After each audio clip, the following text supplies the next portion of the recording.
স্কুলে পড়বে, যে কনভেন্ট স্কুল পড়তে হবে সেই রাজ্যসভা এমপি হতে হবে? জিতেন চৌধুরীর মতো সবাই কনভেন্ট স্কুলে পড়তে হবে? কোথায় গেল সিপিএম?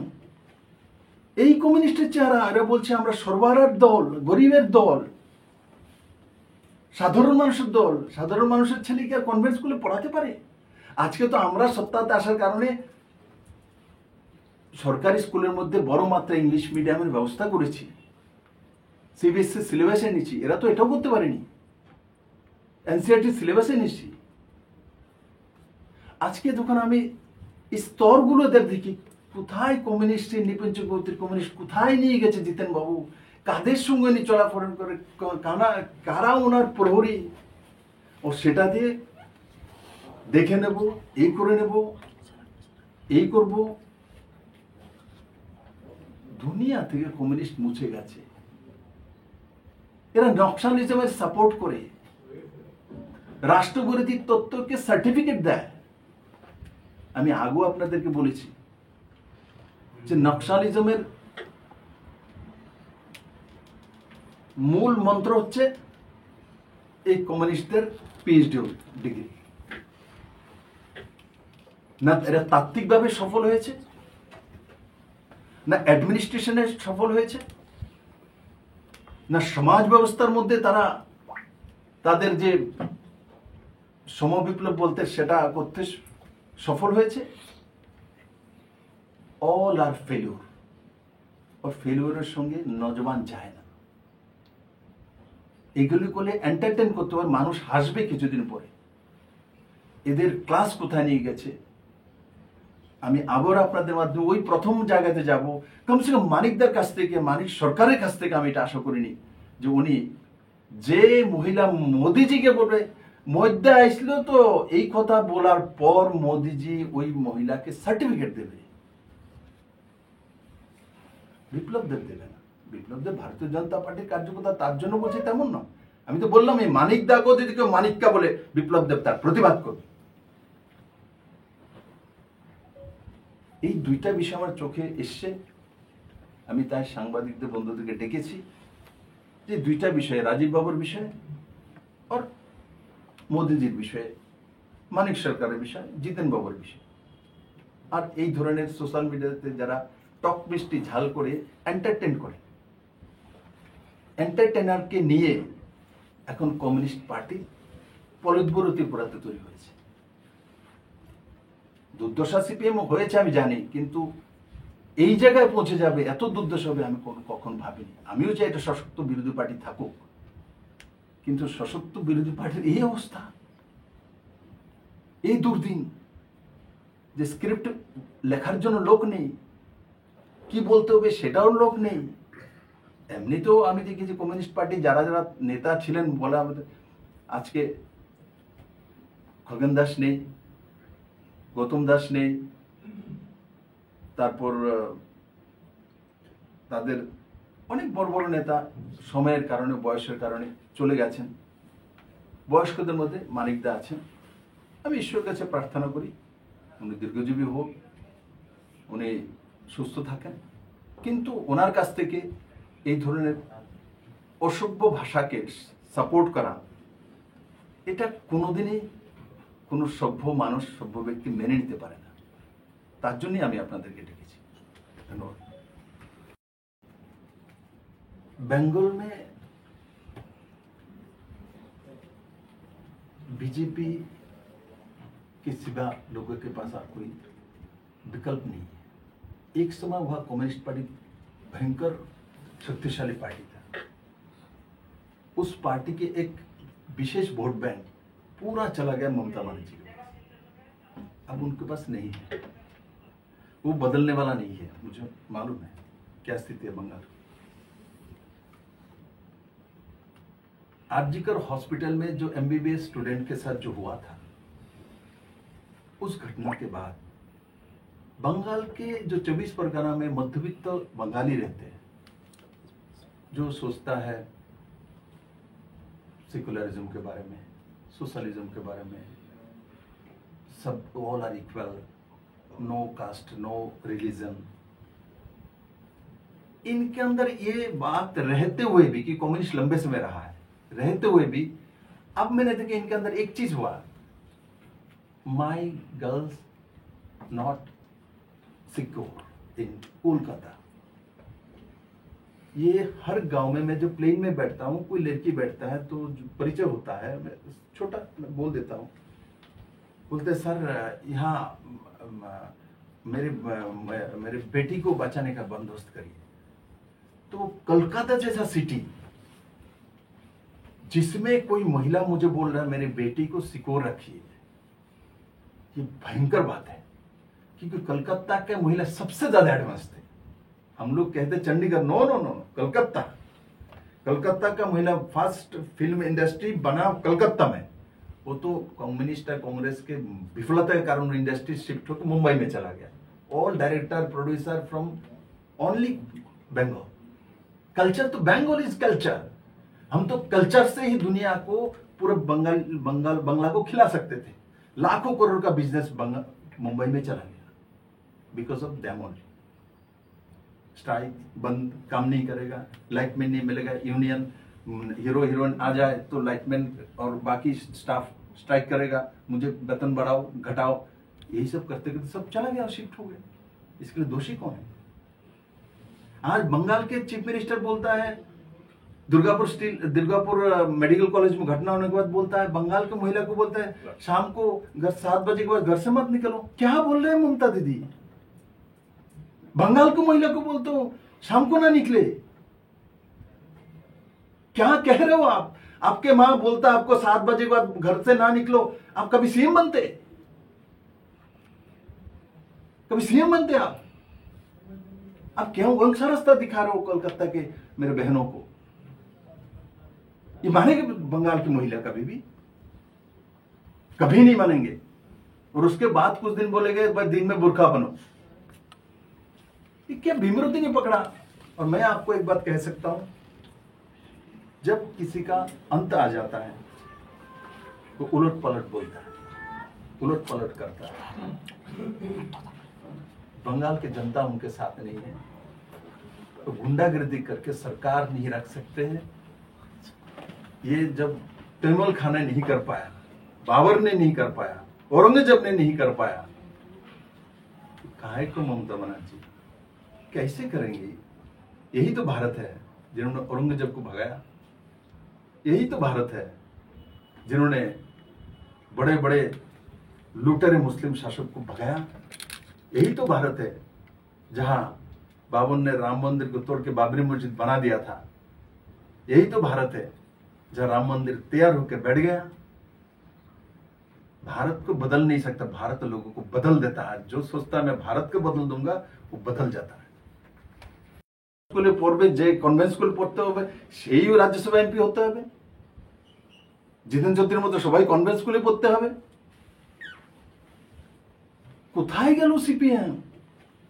এই কমিউনিস্টের চেহারা। এরা বলছে আমরা সর্বহারার দল, গরিবের দল, সাধারণ মানুষের দল। সাধারণ মানুষের ছেলে কি আর কনভেন্ট স্কুলে পড়াতে পারে? আজকে তো আমরা সত্তাতে আসার কারণে সরকারি স্কুলের মধ্যে বড় মাত্রা ইংলিশ মিডিয়ামের ব্যবস্থা করেছি, সিবিএসসি সিলেবাসে এনেছি। এরা তো এটাও করতে পারেনি, এনসিআরটি সিলেবাসে এনেছি।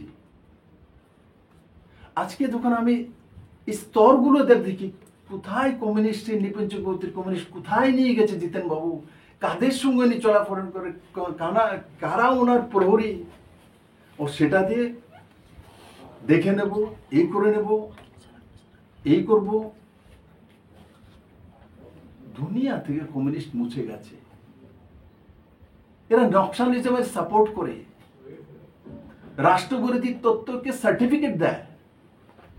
আমি আগেও আপনাদেরকে বলেছি যে নকশালিজমের মূল মন্ত্র হচ্ছে এই কমিউনিস্টদের পিএইচডি ডিগ্রি। না এরা তাত্ত্বিকভাবে সফল হয়েছে, না অ্যাডমিনিস্ট্রেশনে সফল হয়েছে, না সমাজ ব্যবস্থার মধ্যে তারা তাদের যে সমবিপ্লব বলতে সেটা করতে সফল হয়েছে।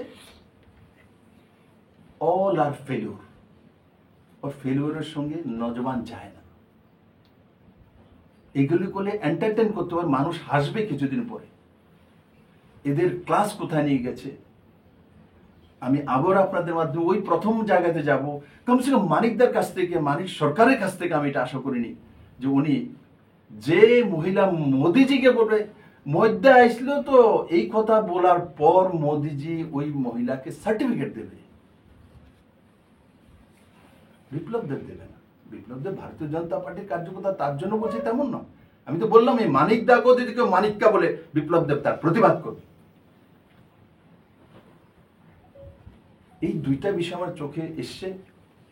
আমি তাই সাংবাদিকদের বন্ধুদেরকে ডেকেছি যে দুইটা বিষয়ে, রাজীব বাবুর বিষয়ে আর মোদিজির বিষয়ে, মানিক সরকারের বিষয়, জিতেন বাবুর বিষয়। আর এই ধরনের সোশ্যাল মিডিয়াতে যারা টক মিষ্টি ঝাল করে এন্টারটেন করে, এন্টারটেনারকে নিয়ে এখন কমিউনিস্ট পার্টি পলিটব্যুরো ত্রিপুরাতে তৈরি হয়েছে।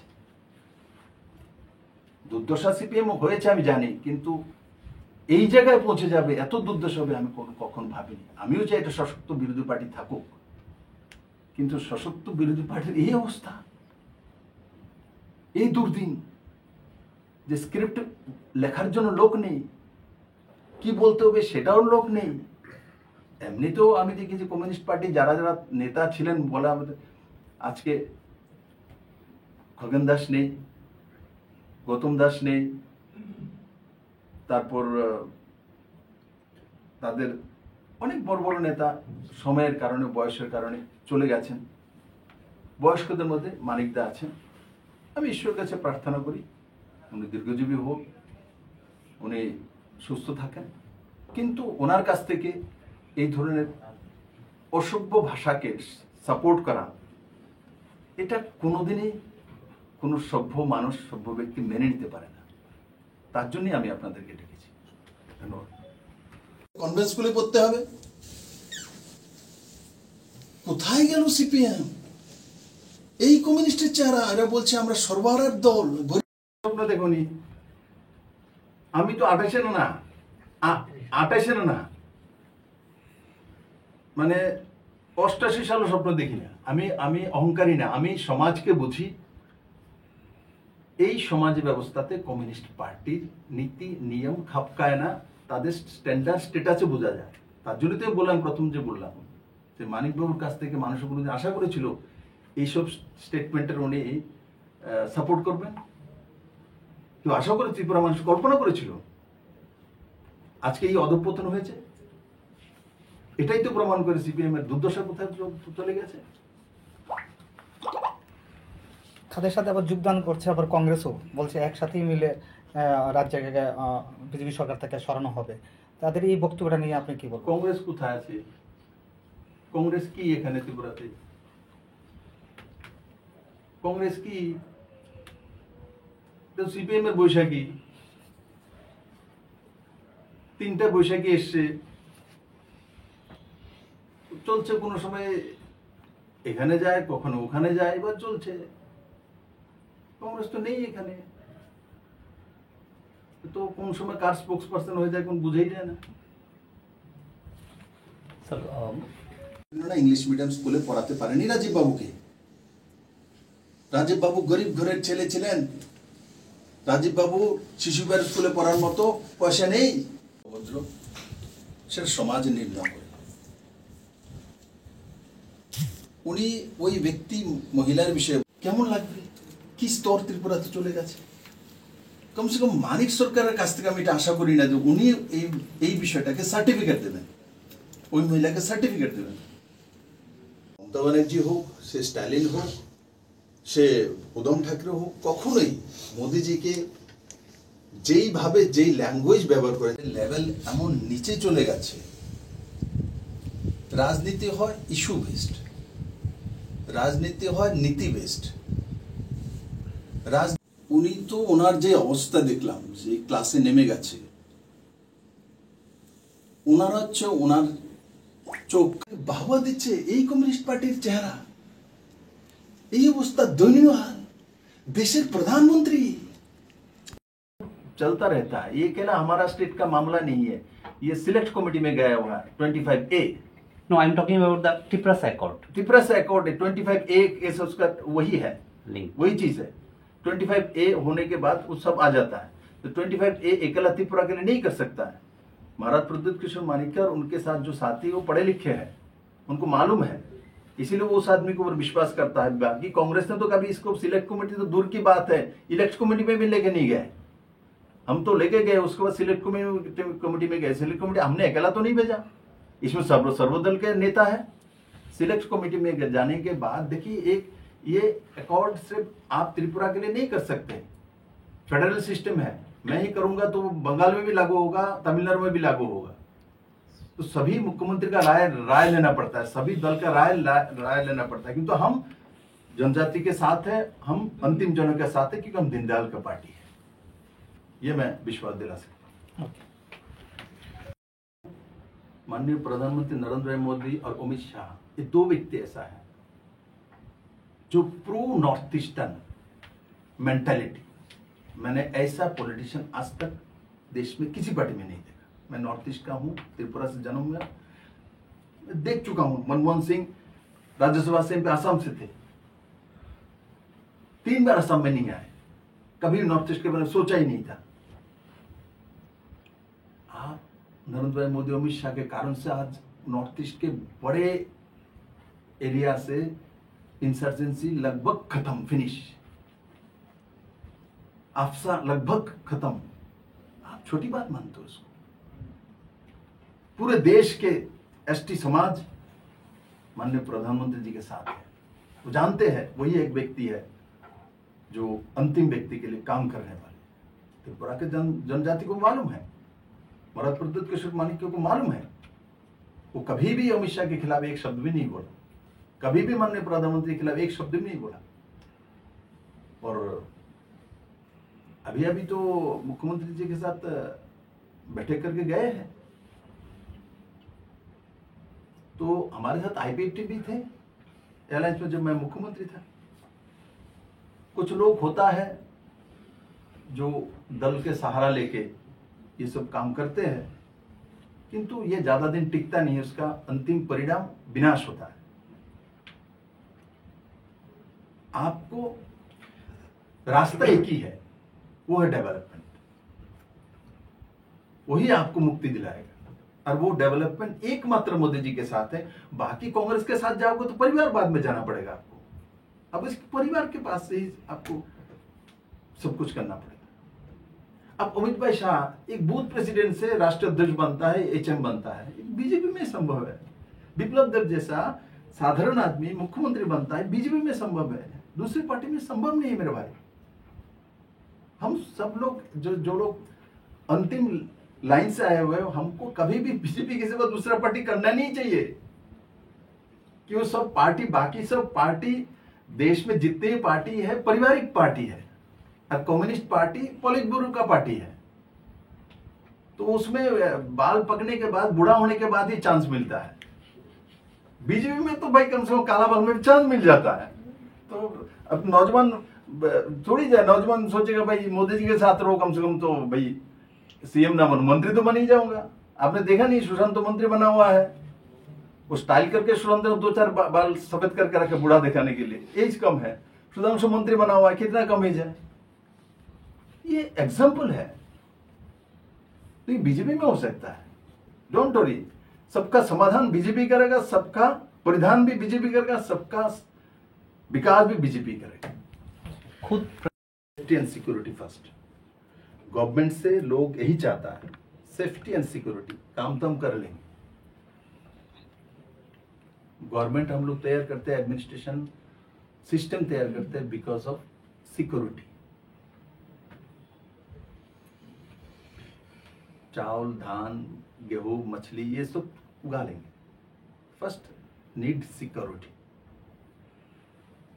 बंगाल का सिक्योरिटी का हालत 35 नंबर में पड़ता है राज्य में, ये हालत करके रखा हुआ। हर दिन आपको दिखेंगे कोई ना कोई।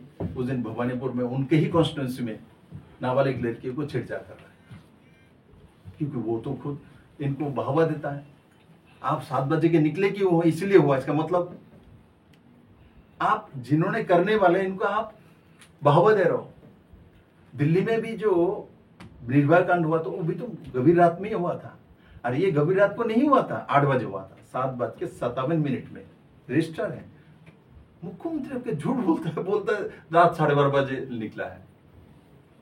मैंने कहा ना, जब भीमरूती पकड़ता है तब उसको कोई नहीं बचा सकता। मैं इतना ही कह सकता हूं, बंगाल अपनी बेटियों को बचाना चाहता है, इतना मैं समझता हूं, और अपनी बेटी को बचाने के लिए वो मोदी को चाहता है। तो वही एक मर्द है जो डंके के जोर पर अपने बेटी को बचाए। सर, आपने भी बोला कि बंगाल अपनी बेटियों को बचाना चाहता है। पिछले चुनाव में ममता बनर्जी की यही स्लोगन था कि बांग्ला निजेर बेटी निजेर में एक चाहे। इस बार आपके चुनाव में सर आपका एक्सपेक्टेड फिगर कैसा रहेगा सर? आप क्या सोच रहे हैं, क्योंकि आपके काफी जगह पे घूमे हैं, लोगों से बात कर रहे हैं। नैरेटिव तैयार नहीं करता मैं, अकेला स्लोगन दे नहीं सकता। स्टेट यूनिट है, हमारा सेंट्रल यूनिट है, मेरे साथ टीम है, तय करते हैं। किंतु इतना हम जानते हैं, माननीय प्रधानमंत्री अमित भाई ने एक ही बात बोला है, राजनीति हम करते हैं। राजनीति के लिए राजनीति बीजेपी नहीं करता है, बीजेपी देश के लिए राजनीति करता है। देश को भारत माता बोलते हैं, इसलिए महिला को प्रायोरिटी पहले। और बंगाल के महिला को तो सबसे ज्यादा स्वाधीन जो महिला का स्वभाव है वो बंगाल में है यार, क्या बोलते हैं। बंगाल के महिला से लोगों ने सीखा फ्रीडम किसको कहता है। बंगाल के जो फादर है, बेटी को जाओ ओपन, जैसे all boys and girls equal, ये जो भावना है बंगाल से तैयार हुआ है। बाकी सब सिटी में आप बड़े बड़े सिटी में देखेंगे तो बंगाल में गांव में भी ऐसे ही है। बेटा को भी जितना फ्रीडम देता है बेटी को भी उतना ही देता है, गांव में भी ऐसे ही है। उस बंगाल को आप बोल तो 7 बजे के बाद लड़की ना निकले, इसका जवाब मिली क्यों? इसलिए बोल रहा हूं, उनका स्लोगन ही उनको ऊपर पड़ रहा है। उन्होंने क्या स्लोगन दिया, उन्होंने क्या किया। अब उनको पूछेंगे एक एक करके, आरजीकर में क्या हुआ, लॉ कॉलेज में क्या हुआ, दुर्गापुर में क्या हुआ, जादवपुर में क्या हुआ, भवानीपुर में क्या हुआ, वो जो कुछ बिहार के पास जो एक नाबालिग लड़की को प्रेग्नेंट कर दिया उसका क्या हुआ। हजारों घटना, आप कितना बोलोगे। मैंने देखो अभी अभी बंगाल में गया, मेरे इतना मुखस्त हो गया। अब 1 महीना लगातार रहूंगा तो पूरा कुंडली आ जाएगा। এইগুলো কোনো মতে সাপোর্ট করা যেতে পারে না, আর তার কোনো স্থান নেই। এই ত্রিপুরা রাজ্যের মধ্যে অনেক এমন বীর বাহিনী তৈরি হয়েছিল এবং সবাই ধীরে ধীরে বুঝে গেছে যে এটা রাস্তা না, রাস্তা হচ্ছে ডেভেলপমেন্ট, রাস্তা হচ্ছে রোজগার, রাস্তা হচ্ছে আত্মবিশ্বাস। এগুলোই মানুষকে রাস্তা দেখাতে পারে, জীবনে উন্নয়ন দিতে পারে। স্ট্রাইক বন্ধ এগুলো তো কমিউনিস্টের ভাষা, এগুলো আয়াত কে করেছে? ভারতে কি ছিল স্ট্রাইক? এগুলো আয়াত করার কে? কমিউনিস্টরা আয়াত করেছে। আমাদের, আমি যে পার্টি বিলং করি সেই পার্টির যে মূল সংগঠন আছে, শাখা সংগঠনগুলো, তাদের মধ্যে যে ভারতের মধ্যে সংগঠন, তার স্লোগান কি? देश के लिए करेंगे काम, काम के लिए लेंगे पूरे दाम। বুঝাতে পেরেছি? কমিউনিস্টের কি? তালা লাগাও, ভেঙে দাও, ঘুরিয়ে দাও, বন্ধ রাখো, এসব তো এদের কালচার। এই ত্রিপুরাতে ভারতীয় জনতা পার্টির সরকার আসার পরে বন্ধ কালচার মোটামুটি বন্ধ হয়েছে। না হলে তো এরাই এসএফআই বন্ধ ডাক দিয়ে বসে থাকে, ডিএ বন্ধ ডাক দেয়, সপ্তাহে 3 দিন বন্ধ এরাই করে। নিজের অন্যকে বের হতে দেবেই না, নিজেরাই ডিএফ এর বন্ধ, কালকে নারী সমিতির বন্ধ, এরপরে এসএফআই এর বন্ধ, এরাই করতো। এদের থেকেই শেখা এইসব বিভিন্নভাবে রূপে আসে। কিন্তু যে ঘটনাটা হয়েছে তার তীব্র নিন্দা করি এবং তার মধ্যে আমি লিখেছি তুরন্ত অ্যাকশন হওয়া উচিত এবং এগুলো কোনো মতে ব্রাত্য নয়। ত্রিপুরার সার্বাঙ্গীন উন্নয়ন, জাতি জনজাতির উন্নয়ন और नरेंद्र भाई मोदी नेतृत्বে ব্রু শরণার্থীদেরকে যারা 98 থেকে নিজের দেশে উদ্বাস্ত হয়েছিল তাদের ব্যবস্থা কমিউনিস্ট পার্টি করেনি, কমিউনিস্ট পার্টি করেনি, ভারতীয় জনতা পার্টি নরেন্দ্র ভাই মোদি করেছে। ত্রিপুরাতে ভারতীয় জনতা পার্টির সরকার, তখন আমি মুখ্যমন্ত্রী ছিলাম, আমরা করেছি। এডিসির জন্য 1300 কোটি টাকার প্যাকেজ নিয়ে আসা এডিবি থেকে লোন আমরা করেছি ওভারঅল ডেভেলপমেন্টের জন্য। তো তার জন্য আমরা শুরুয়াত করেছি। কমিউনিস্টরা কোনোদিনই সেটা করেনি। এবং কমিউনিস্টদের অনুমতেই তাদের রাষ্ট্রের কল্পনা এরা করে না, এরা শুধু পার্টির কল্পনা করে, এর বাইরে এদের অস্তিত্ব নেই। সেই কারণে তাদের কাছ থেকে কিছু মানুষ থেকে ওরা আশাও করে না। এই যখন বৃষ্টি আসে, কই মাছ ওই যে উজিয়া উঠে না, কানকা দিয়ে কানকে দিয়ে উঠে, অতটাই কানকা দিয়ে উপরে উঠলে খেয়ে নেবে মানুষের, কই মাছ খেতে ভালোই লাগে, খেয়ে নেবে ভাজা করে, আমাকেও দিও পেলে, এতটি হবে। দুটা বিষয় আমার নজরে এসছে, আপনারাও দেখেছেন। রাজনীতি ভাষার একটা স্তর হতে হয়, আর এইসব বিষয়ে জ্ঞানী কথাবার্তা বলার জন্য কমিউনিস্টরা পারদর্শী। আজকে তাদের লেভেল এমন নিচে চলে গেছে, রাজনীতি হয় ইস্যু বেসড, রাজনীতি হয় নীতি বেসড, রাজনীতি ব্যক্তি ব্যক্তির হয় না।